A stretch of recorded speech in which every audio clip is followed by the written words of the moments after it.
Welcome to the Great Detectives of Old Time Radio. From Boise, Idaho, this is your host, Adam Graham, bringing you another episode of Let George Do It. Got any comments on the show? Please feel free to send me an email to box13@greatdetectives.net. And please cast your vote for the show over at Podcast Alley, podcastalley.greatdetectives.net. Join our Facebook group, facebook.greatdetectives.net. And please fill out our survey, survey.greatdetectives.net. Well, I've got to say, I've actually been listening to quite a bit of Let George Do It recently. That's because I got, perhaps my favorite Christmas present was Radio Archive's Let George Do It set. And this is of recordings. I mentioned this a few weeks ago. These are recordings for a Harry Goodman syndicated version that was basically done taking episodes from what we listen to on this show, which is the Don Lee Mutual Run. And this set, though, of shows that basically aired in Canada, these episodes, for the most part, are shows that are not in general circulation. So there were some absolutely wonderful episodes. The audio quality is mind-blowing. I got to be careful. Don't want to get too spoiled. I can be impressed by really great audio quality or really great video quality, but I'll settle for passable if I get to enjoy a great story. But the audio quality was just it's top-notch. And the stories were so great. I'm really glad Radio Archives uncovered it. I've been enjoying the set. The depth of the stories, just really impressive stuff. I think basically this set, 15 of the 20 episodes they've got on there aren't in circulation. So I've had a lot of fun. There's no affiliate relationship or anything. Just letting you know, I've really enjoyed it. So, and I think I've got only 4 more episodes. I've got to find my way to getting volume 2. All right. Well, we actually have an email regarding last week's show. Leslie, who has emailed the show before, actually from Australia. Her email came at an opportune time. I've actually, when I'm recording this, it's only like an hour and a half after I finished doing the Pat Novak for Hire episode you heard yesterday. But she sent me this email, and it came right while I was listening to this week's Let George Do It, and it was regarding something I said. The Speak for Yourself, John, which was something I didn't quite understand from one of the previous episodes that Brooksy said at the end of the show. I would think, and she says, I would think it refers to the story of John Alden, Miles Standish, and Priscilla. They all arrived on the Mayflower. Miles had fallen in love with Priscilla and asked John to speak to her on his behalf. Priscilla had ideas of her own in love with John, and so she told him to speak for yourself, John Alden. When George starts commenting about romance being in the air for the young couple, Brooksy is reminding him she is up for romance by telling him to speak for himself. Wow, thanks a lot, Leslie, for that insight. I had read Courtship of Miles Standish several years back, but it didn't click. And that they would put that in there. I think that they were a little more up on their history back then than we are. Well, thanks so much for sharing, Leslie, and adding that insight. Much appreciated. All right, well, we're going to get into today's episode of Let George Do It in just a second. Before we do, I want to encourage you, if you're looking for a hosting solution, being it you want to start a website, or you want to move your website to a more reliable host, or if you just want to get a good deal on an extra domain, remember our host, 1&1, the world's #1 web host. We've had great service at great prices, and I strongly recommend them. Go to hosting.greatdetectives.net to get great deals on hosting and to support the Great Detectives of Old Time Radio. We're going to get into today's episode, The Tunnel Project, here on the Great Detectives of Old Time Radio.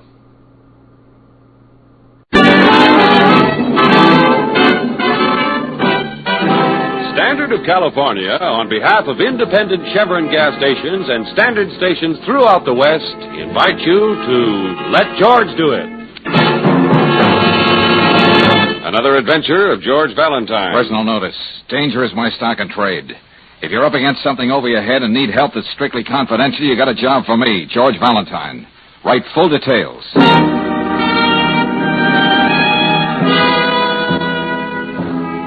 Mr. Valentine, let's see if you're as good as your ad says.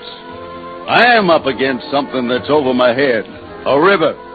The river my company's trying to push a tunnel under. But we're getting nowhere fast. I hate to think what the reason would be. If you figure you can help... If you figure you can be of help, I assure you we won't haggle about price. It's signed, William Kane, President. Kane and Bowers Tunnel Construction, huh? Now, I wonder where I could find a diving suit with the new look. No, seriously, Brooksy, you must mean the West End Tunnel, the one they're having all the trouble with breakthroughs and cave-ins. I could drop in at the Globe department store. Okay, Angel, okay. But this seems like a job for an engineer, not for me. Well, there's still no harm in talking to the nice man who insists he's not going to haggle about price. As long as you insist on being mercenary, let's get going.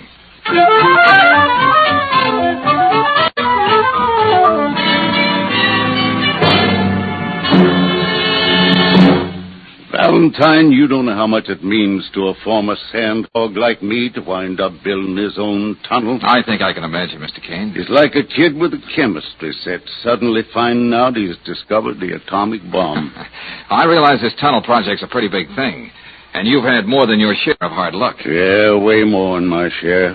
What did you mean in your letter that you hate to think what the reason for these accidents might be? Well? I suppose I gotta tell you. Oh, now look, Kane, if it comes that hard, maybe you want this letter back so we can forget the whole thing. No, it's just that it's tough putting it into words. Yeah? Yeah. Me and my partner, Jim Bowers, we drove tunnel all over the world. Started as muckers, shoveling mud and slime. Got to be miners together, using dynamite and drills when you didn't even know what was going to happen next under the river.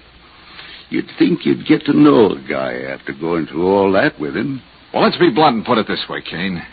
You suspect your partner, Bowers, is holding up the works here, is that it? Yeah, but I gotta be sure. What makes you suspect him at all? I found out that the company we outbid to get this job made Jim a big offer to come with them. But if he's a partner here, what's the percentage for him in a deal like that? Well, Jim's always resented that I'm better suited to run the front office up here while he has to work with the men. Oh, I get it. So if he could bunch up this job, and we lost it to the Cameron Construction Company, they'd take him in there as a big shot.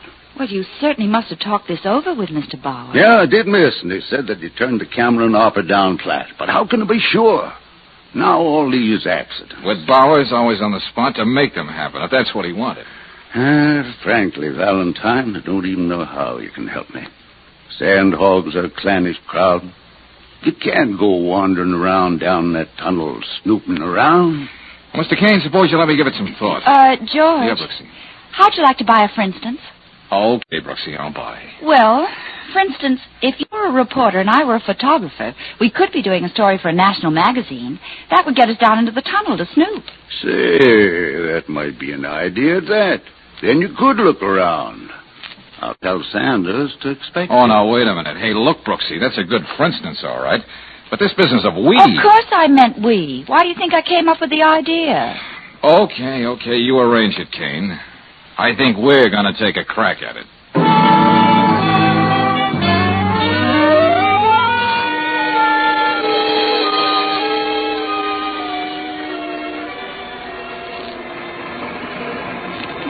Just how far down does this elevator go, Mr. Sanders? About 30 feet, miss. Oh, well, that's not too bad, is it, George? Oh, no. That part of it's all right. I'm thinking of what happens later. What are you so smug about? What do you know that I don't know? Hey, you want to tell the lady what happens next, mister? Well, miss, it's getting into the tunnel that you've got to worry about. Oh? There'll be about 40 pounds of pressure per square inch on you down there. That's why if we get to the bottom, you still got to sit a half hour in the manlock. Manlock? What's that? It's kind of a sealed-up room, miss. We keep shooting pressure into that while you just sit. That's so it ain't so bad for you when you get into tunnel. Get it? I got it. To put it more concisely, my sweet, unless they're very, very careful, the pressure of the river would come down on you and flatten you out like a jellyfish. Oh, lovely thought. Well, here we are. Hey, Charlie, come here. We got visitors. A reporter and a young lady to take pictures. Oh, visitors, huh? Yeah, it's okay. Mr. Kane knows about it. In that case, I'd better sit in the lock with them. Yeah, you better warn the boys. Put their shirts on, Charlie. Ladies' Day. Right here, folks. Okay. All right, step in. Thank you. Hey, looks like a bank vault. Yeah, almost. Important thing is to seal it airtight. You'll see what I mean when I close this door. George, what's that? That's the air from the tunnel coming in through this valve, lady. When the pressure in here is the same as it is out there, that big door opens by itself. Then you're ready to go under the river. Won't you sit down, Miss Brooks? Yeah, it usually takes about a half hour. Oh.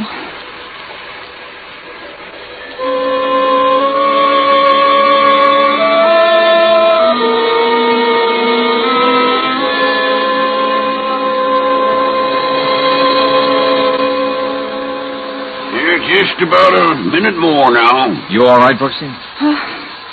I'm just swell. But my ears. It's even worse coming out. You're in too much of a hurry. That's when you can get the chokes and the bends. Nothing like having things to look forward to. You'll have to put these little metal tags around your neck. Huh? What are these, Charlie? All sandhogs wear them. It's in case you're found staggering around. Tells the cops not to throw you in with the drunks, but to rush you back here to this decompression chamber. They don't waste much time, you'll probably live. Oh, goody. Hey, you sound like an old sandhog yourself, Charlie. You can't stay away from tunnels, huh? Old, Mr. Valentine? I'm just like Jack Benny. I'm still 38. I was the same age when I helped build the Holland Tunnel back east. Just got out here a few months ago. Well, that's that. There goes the door. It's okay for you to go into the tunnel now. All right. Come on, Brooksy.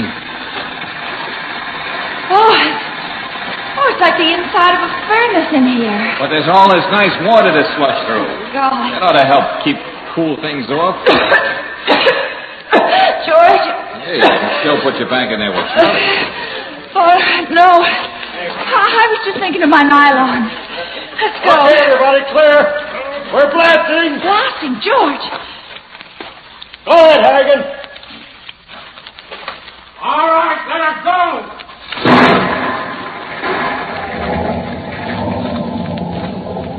That'll do it. Now we can go up to the other. Hey, where'd you two come from? You Bowers? Yeah, what are you doing down here? It was a girl to bring me more trouble. Trouble? Look, Mr. Kane said it was all right for me to do a story about the tunnel. The young lady is here to take the pictures. Story. That all Kane's got to think of up there? I'd like to go up and tell him a few things. Howard! Hey, what's going on? Howard! Break through at the tunnel. What? Yes. This time, the scaffolding came down with a lot of guys on it.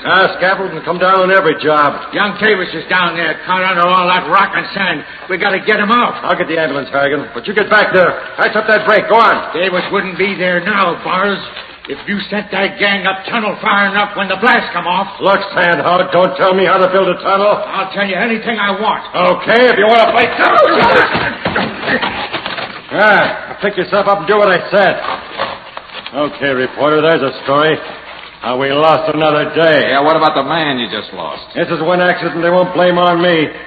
A woman in the tunnel's the worst jinx there is. Kane knows that. And I got a phone upstairs for an ambulance.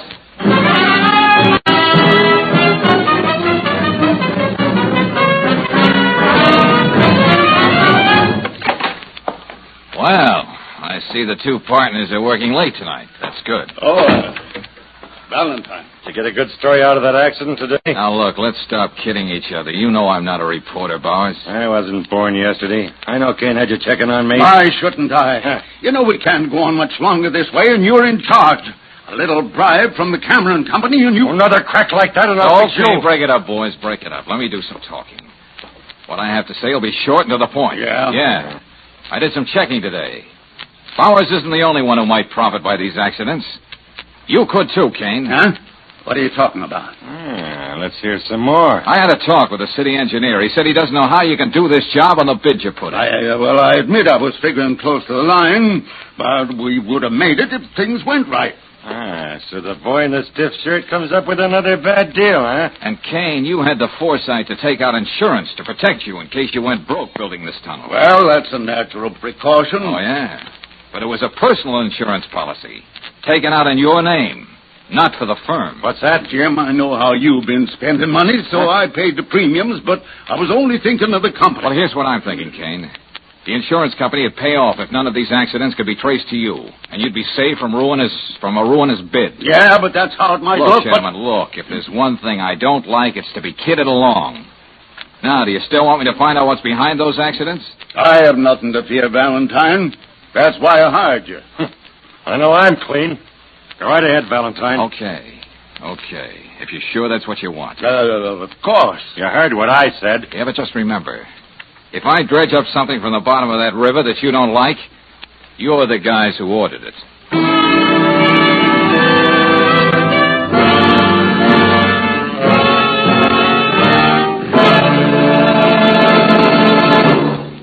We'll return to tonight's adventure of George Valentine in just a moment. Meanwhile, a word about parlor pastimes. Remember this game a few years ago? Somebody would say, knock, knock, and you'd say, who's there? Many a good gag and many a laugh came out of this game. But at the same time, there was another kind of knock, knock that was no laughing matter. For it was in your car's engine. And engine knocking often caused overstress of parts, severe temperatures, waste of power and gasoline. Today, motor fuel engineers have this problem under control. At Standard of California, they blended several different gasolines into one great motor fuel, Chevron Supreme gasoline. Laboratory tests and road tests prove that premium quality Chevron Supreme burns smoothly, has high anti-knock value. In your new car or an older one, try Chevron Supreme yourself. Besides anti-knock value, you'll find it has all the qualities your car needs for good going. You can get Chevron Supreme gasoline at standard stations and independent Chevron gas stations where they say and mean, we'll take better care of your car.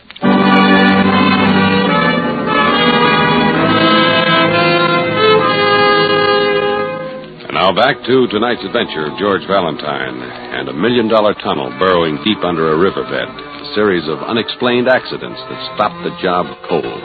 Why? That's the answer George has to supply. But so far, all he's learned is the rather startling fact that both partners in the contracting firm of Kane & Bowers have their own good reasons for wanting to see the tunnel left unfinished. Right now, George and Claire have just entered Hogan's Hog Pen, hangout of the Sandhogs, where Big Bill Kane is talking to his workers. And I know we've been falling behind down in the tunnel, but you know Jim Bowers and me were Sandhogs ourselves. We can lick this job, and I've even hired Valentine here to make sure about them accidents.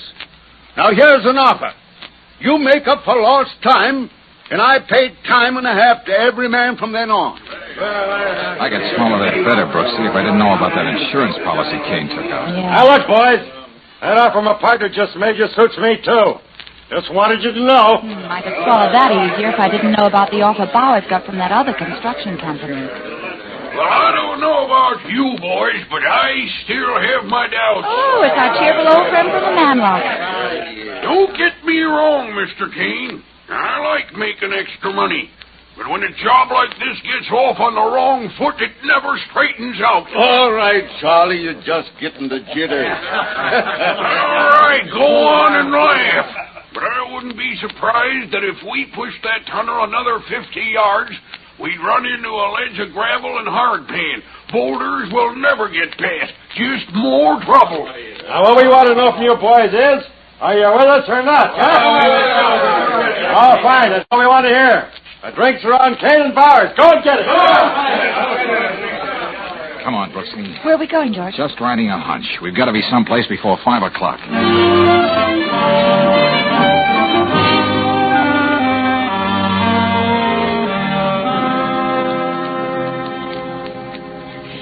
I wish you'd hurry, Mr. Valentine. You know the Bureau of Harbors and Waterways closes at 5 o'clock. Yeah, sure. Be through in a minute. Yeah, I think I found the map I want. Topographical survey, riverbed, section B, Oleander through Perry Street. Uh-huh. Well, that's just where the tunnel is being built, George. Huh? Very interesting. Yeah, and this would be around Pier 19. What are you talking about? I'm not quite sure, Brooksy. But we're going to ride that hunch a little harder.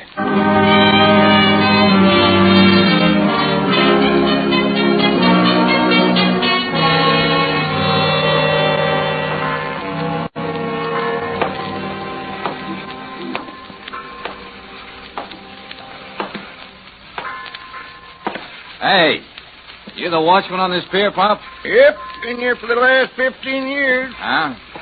Hey, would you tell me something? Yeah? Those white bubbles coming up there in the river. Yeah, that's why they're working on a new tunnel, son. That's as far as they got in all these months. Yes, we read they're having a lot of trouble. Yeah, they keep working day and night, too. Can always tell by the position of that trawler out there just where they're working. You don't say. Yep, she's there every night, too. Sort of keeps right ahead of the tunnel. I can tell that by the bubbles that come up out of the water. I wonder what the trawler has to do with the tunnel. Yeah, I don't know. Man goes over the side in a diving suit every night. Suppose that's got something to do with the tunneling job, though. Probably he's kind of a traffic cop down there. Clears out the fish so that they can go ahead. Traffic cop, huh? Hey, Pop, you've been a great help. Thanks a lot. Yeah, you're welcome. Now where, George? Angel, what do you say I hire a motorboat and we take a nice romantic ride on the river?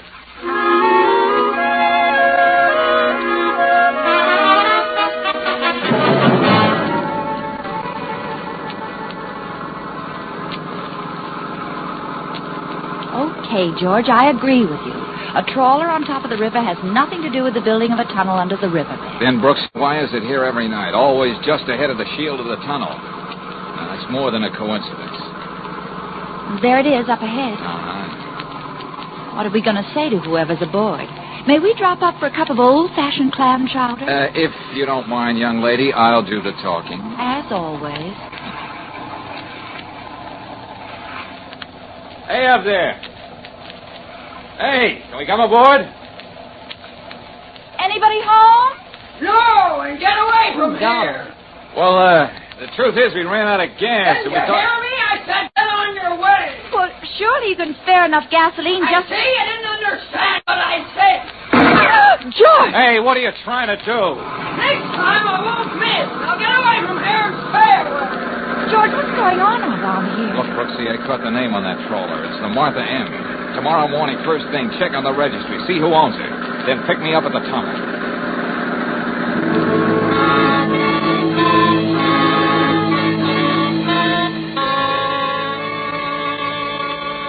You were down in the tunnel early this morning, Mr. Valentine. I had to look around, Charlie. How long have I been sitting here in the manlock?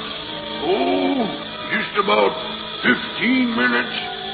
Seems like I just got in here. And Charlie, I don't feel so good. You'll be okay. You're an old hand at this now. You've been up and down here a couple of times. But it seems like I got hammers in my head, beating away. And you look like 6 guys lined up 6 miles away. You'll be okay when you get some fresh air.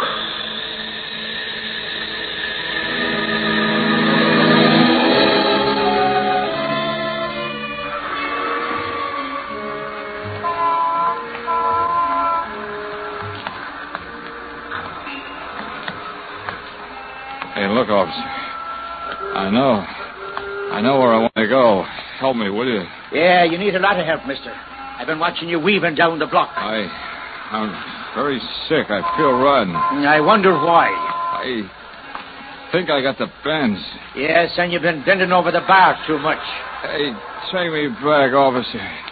The tunnel. There's only one place I'm taking you, to jail, so you can sleep it off. Come along with you now.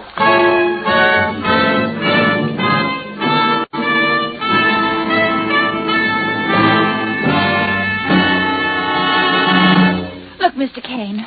Mr. Bowers, I know Mr. Valentine was here at the tunnel this morning. Okay, but what you so excited about, Miss Brooks? He was supposed to meet me at the shaft, and he never would have gone without leaving some kind of message. I wouldn't worry about Valentine. I found out what he wanted to know, and he was waiting for that information. Information about the tunnel? What kind of information? I'll let Mr. Valentine tell you. Do you mind if I use your phone? No, go right ahead. Hello? Police headquarters? Let me talk to Lieutenant Riley. Okay, I'll wait. Look, we hired your boss so we could keep this thing confidential. Yeah, that's right. Let's forget about ethics, boys. The man who's among the missing is someone I happen to care a lot about. Hello? Oh, Lieutenant Riley, this is Brooksy. Oh, I need your help. I can't find George. Oh, look, Lieutenant, will you check the jails and the hospitals and see what you can come up with? Oh, believe me, Lieutenant, I know what I'm talking about.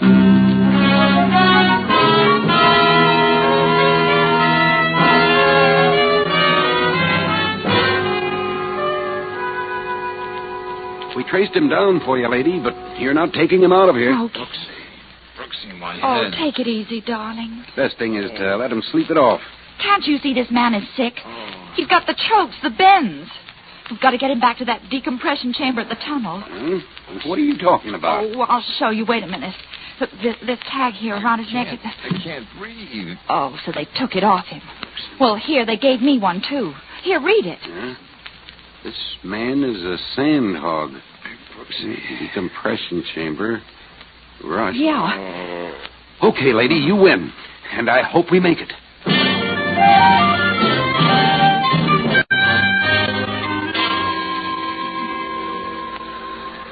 Hello, Angel. Oh, darling, I thought you'd never open your eyes. Hey, why doesn't somebody turn that radiator off? It's hissing. We're back in the manlock, George. That's why you're feeling so much better. Oh. Hey, but what happened? Well, you were down in the tunnel this morning, and you must have come up too quickly. That's why they picked you up in the street wandering around. Oh, yeah, I remember coming up. Then everything suddenly going blank. I got all the dope on that trawler, the Martha M. Yeah? Well, it has nothing at all to do with the tunnel. It's registered in the name of C.W. Egan and his wife, Martha M. Egan. Oh, yeah, and the Egans were out fishing. C.W. in a diving suit and Martha M. with a rifle instead of a rod and reel. George, there's something else. No, there couldn't be. There was another accident in the tunnel.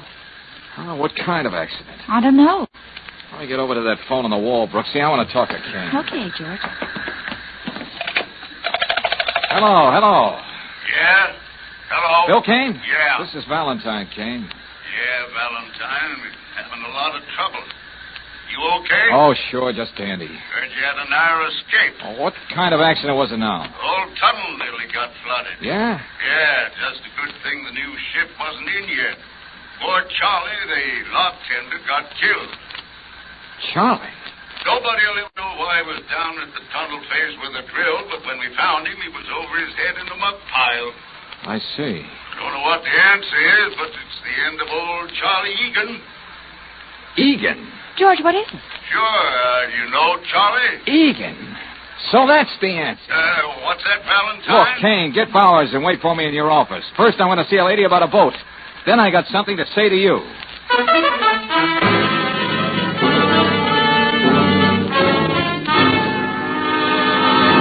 Valentine, you don't know what you're saying. Just the same, gentlemen, it was Charlie Egan who was responsible for all the trouble here at the tunnel. That doesn't make sense. He was just a lock tender. He gave him the job more out of pity than anything else. Okay, then listen to this. Do you remember what Charlie said at the hog pen? Not particularly. He said if the tunnel went another 50 yards, it would run into a ledge of gravel, hardpan, and boulders. Well? Well, the map of the Bureau of Harbors and Waterways didn't show it. But Charlie knew exactly what he was talking about. How would he know that? That's funny. I asked myself those same questions. How would an ordinary sandhog just in from Chicago know the exact topography of the riverbed? Yeah. He suspected I was getting wise and saw to it that I got a good case of the bends this morning. Just to make sure I was a dead duck, he took that tag from around my neck. Yeah, but why? Was he crazy? Well, that's a matter of opinion. I didn't want to believe the reason myself when I found out. I talked to Mrs. Egan. She's the lady on the boat. And she's in the outer office right now. Suppose we have her in and see if it's any easier for you to believe her story. Anything you say, Valentine. Okay. Will you come in, please, Mrs. Egan? All right. I want you to repeat just what you told me. Well, what shall I tell them? That two people wasted their lives looking for a will-o'-the-wisp? A treasure you were always going to find the next day? Treasure? Yes. Sensible people don't believe in buried treasure and sunken ships bulging with gold, but Charlie did. Now, wait a minute. He was the eccentric C.W. Egan, who spent a fortune and 20 years of his life looking for ships that had sunk with treasure aboard. And fantastic as it may seem, gentlemen, he found one. Didn't he, Mrs. Egan? Just a couple of months ago. He went down into the river every night. He kept prowling around the hull of that boat. He knew that there was gold there somewhere. He kept saying he'd find it any day now, his treasure. And then Kane and Bowers started to drive a tunnel. Yeah. Charlie knew it was going to meet head-on with the Granada, the old Spanish galleon he knew was there. It became a race against time. That's why he got a job here. Did all he could to keep the tunnel from getting any farther. Yeah. And at night, every night, he'd go down to look some more. And I'd help him. And today was his last desperate attempt to flood us out. Yes. He wasn't going to see anybody get to his treasure as long as he lived. And he kept his word.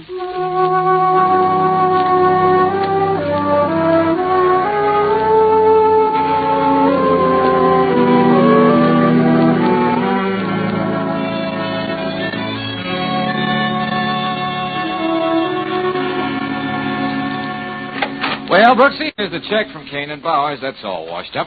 So what do you say we go out stepping tonight? Oh, swell, darling. Did you see the paper this morning? No, why? Well, they raised the Granada out of the river last night. They did? And there was a treasure chest, just as Charlie knew all along. Oh, so old Charlie was right after all. Yep, a chest packed to the brim with old Spanish coins.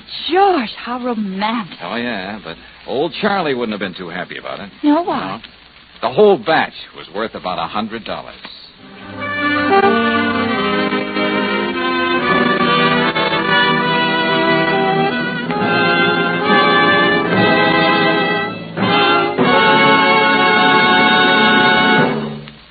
And now a message of importance to motorists. Maybe you've got your vacation trip all mapped out, but how about the family car? Before you start out, better make sure it gets a thorough vacation check at your standard station or independent Chevron gas station. They'll inspect your tires, battery, spark plugs, and oil filter. They can tell whether there's any risk of your fan belt getting out of kilter. And they'll make sure that each vital lubrication spot is okay. Besides helping you get off to a good start on your vacation, there's another thing about independent Chevron gas stations and standard stations. Wherever you motor in the West, you're never far from their quality products and superior services. And don't forget, whether you're on a vacation or just motoring around town, these are the service stations where they say and mean, we'll take better care of your car.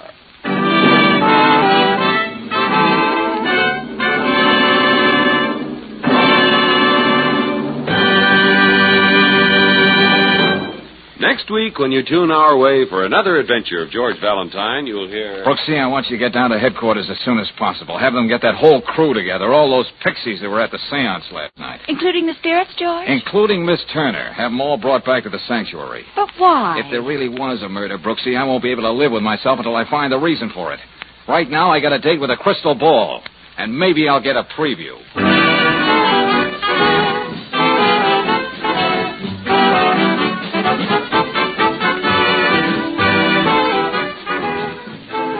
Tonight's adventure of George Valentine has been brought to you by Standard of California on behalf of independent Chevron gas stations and Standard stations throughout the West. Let George Do It stars Robert Bailey as George with Francis Robinson here. Tonight's story was written by David Victor and Herbert Little Jr. and directed by Don Clark. Also heard in the cast were Francis X. Bushman as Kane, Herbert Litton as Bowers, Ruth Parrott as Mrs. Egan, Joe Duvall as Charlie, Franklin Pinky Parker as Sanders, and Leo Cleary as Harrigan. The music is composed and conducted by Eddie Dunstetter. Your announcer, John Heaston. Listen again next week, same time, same station, to Let George Do It. This is the Mutual Don Lee Broadcasting System.